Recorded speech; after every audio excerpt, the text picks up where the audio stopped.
So in this video I'm going to break down how Mathys Tel would tactically improve Ruben Amorim's 3-4-3 system, specifically looking at his impact on the build-up phase when United have the ball in the defensive third. Now if you do want a broader analysis on how good Mathys Tel is, I'll leave the analysis I did the other day on him linked in the eye above. So one reason as to why I'm massively excited about Mathys Tel's addition to the Manchester United forward line is because he offers something that Manchester United have desperately lacked, especially with the absence of Marcus Rashford, and that is pace. If the opposition is looking to engage us high up the pitch, as we are looking to play out of the back, usually in a 4-4-2, this is how you'd expect Amorim to have the side set up. The two wide centre-backs Mazraoui and Martinez, creating a back three inside of the box with Onana, as De Ligt, the central centre-back, pushes up to the edge of the box, Dorgu and Ahmad as the wing-backs holding fairly deep positions on the flanks, with Bruno Fernandes and Agate, the midfield double pivot, sitting alongside De Ligt just slightly wider and higher on the edge of the box. Now one amendment I would make to Amorim's initial starting setup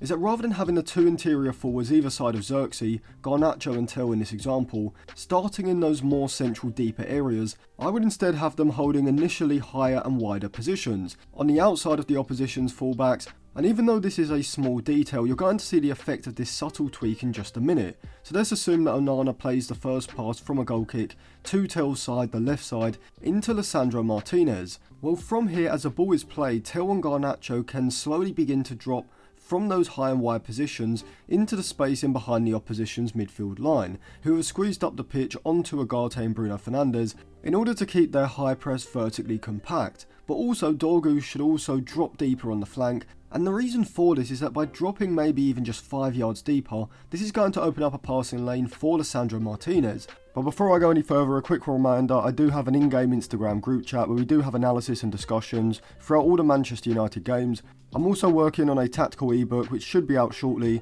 so if you are in the group chat when that does come out, you will get it for free. And you can also get access to some of my unreleased videos and articles on the lower tier of my Patreon, so if you do want to sign up for that, I'll leave it linked in all the usual places, the eye above, description, comments, and on the end screen after the video. But it's also going to force the opposition's right-sided midfielder to shift across to cut that passing lane into Dorgu, which in turn is going to stretch the space between him and the forward on that side, opening up the passing lane from Lisandro Martinez into the feet of Bruno Fernandes, who can shift across into this slightly wider position to open up that passing lane, with De Ligt and Agate remaining in the centre on the edge of the box. Now this isn't something that we usually see from Amorim in this phase of play, but on occasion, maybe not every time, I would like to see Ahmad shift in field to become the free man, as with the opposition's left-sided midfielder on the far side having to shift in narrow because United are working the ball down the opposite side, this grants Ahmad a lot of space on the right, from where he can sneak off the back of the player who's going to be drawn towards the ball. And as you'll see in just a second, this is going to enable Ahmad to become the free man from where he can receive the ball and drive the attack forward.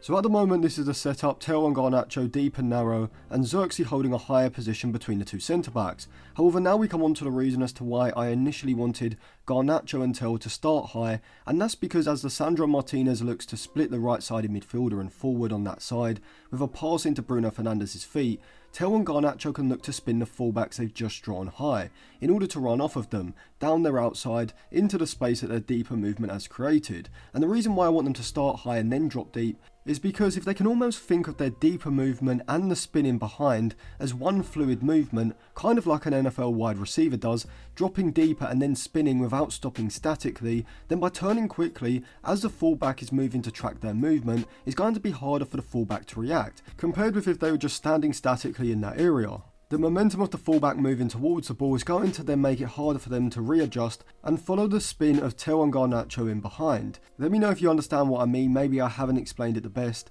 but I think you can kind of get an idea as to what I mean. Now from here, this is where I think the balance of the front three works perfectly for a centre forward like Xerxes. As rather than dropping off from the forward line straight away, Xerxes keeps the centre-backs high, and then when he drops off as Martinez plays a forward pass into Bruno Fernandes and Tel and Garnacho spinning behind, he is dragging the centre-back out of the back line, opening up space for Garnacho and Tel to run into, with Garnacho and Tel simultaneously dragging the fullbacks out of that area and opening up the space for Xerxes to drop into. And from here, United are looking for a series of bounce passes to work the ball out of the defensive third and bypass the press. Martinez into Bruno and either out to Dorgu, who can run off his man and then drive into the space in the channel, past Bruno and the central midfielder on his inside, or from Martinez into Bruno back into De Ligt, who can move goal side of the pressing player on his back to then play a forward pass into Xerxes as he drops into that space behind the midfield line, where from Ahmad from right wing back, rather than pushing forward down the right flank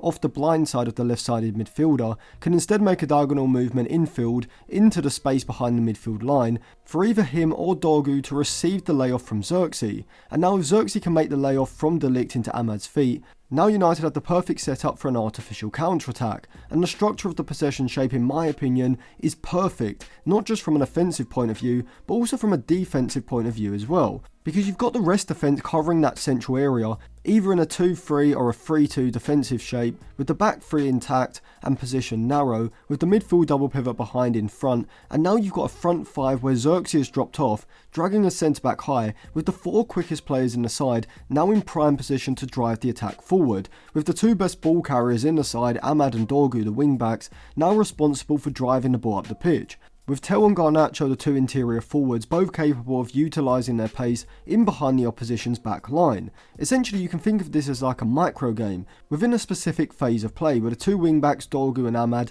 have to run off the opposition's wide midfielders in order to get goal side and receive the ball, which in theory should be fairly simple to do, because the opposition's wide midfielders are not only usually offensive players who don't have the best defensive awareness, but also players who are going to be preoccupied with a zonal mindset of holding a central position, looking to shift infield alongside the central midfielder in order to keep the defensive shape as horizontally compact as possible. And if you are a long-term viewer of the side, you'll remember that back last season when I was talking about De Zerbi as a potential manager of Manchester United, I was using the phrase artificial counter-attack. And this is exactly that, because despite this not coming from a turnover in United's half, and instead deriving from a goal kick, when Ahmad receives the ball here, the setup resembles that of a counter-attack, and so now you're able to use the pace of Tel, Garnacho, Ahmad and Dorgu in the transition while still being able to dominate possession and control the play. From here, Ahmad can now drive forward into the space created by enticing the midfield line high and playing through the press, and once again, from this sort of situation, it's really just about working on coordinated patterns of play. Because Ahmad has moved infield from the right wing back position and Garnacho has no one overlapping on his outside, he can hold a wider position and make a run in behind down the outside of the fullback, but on the left side, because Mathys Tel has Dorgu bombing forward down the outside, he can now make a diagonal run between the right back and centre back on the inside of the right back, which firstly means that he's now making a run into a more central position, but also dragging the right back narrow, opening up space on his outside for Dorgu to overlap into. And the centre back remaining in the back line is also in a positional dilemma, because with the other centre back now behind the ball, having been dragged out with Xerxes' deeper movement, now he's a sole centre back in that central area, and so if he moves out to engage Ahmad, he's now going to leave a massive space in the centre of the back line for Mathys Tel to make a run into, but if he holds his position to stop this space being created, now Ahmad has a space to carry the ball into, and so now it's up to Ahmad's decision making and picking the right pass, whether that's to either release Tel or Garnacho in behind, or find Dorgu's run from deep, overlapping into the space created by Tel's diagonal movement into the centre. And so this is why I say Kobbie Mainoo's long-term position is not in Amorim's front three, because you need 2 players either side of the centre forward who have a more complete skill set, with pace being a fundamental attribute that they need,